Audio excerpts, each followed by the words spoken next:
Good morning po. Ako po ay nakapanood ng yung sinabi ni attorney, isang CPA at isang IT. Totoo po yung sinabi niya. Okay. Ang programmer po ay siyang may hawak ng tinatawag na source code. Ang source code po ay isang password na ginawa niyang system o program. Siya lang po ang may control niyan. Karamihan, pag bumili ka ng isang program o whatever program, yung may alam na IT ay tinatanong kung kasama ba yung source code. Okay. Yung source code na yun ay very important yun. Kasi pwede mo baguhan sa loob ng ginagawa ng program. Okay.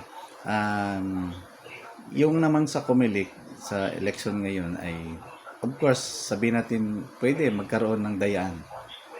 Depende yan sa yung may hawak ng source code. Depende yan kung gaano kaanis yung Comelec natin. Okay. Pwede nila kontrolin yan.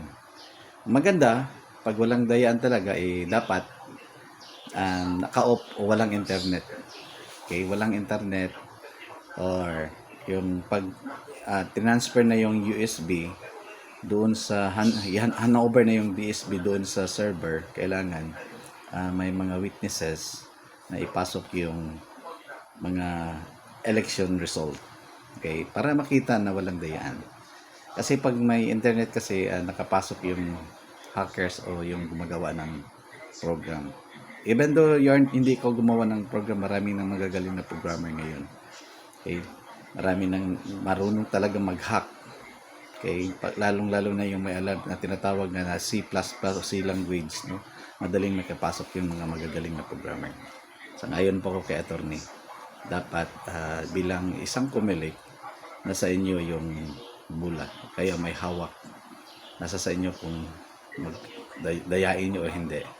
So tingnan nyo, may tinatawag tayo, iba pa rin yung may takot ka sa Diyos. Okay, sa ginagawa mong mali may nakakita sa iyo, kaya dapat be honest sa direction natin ngayong 2020.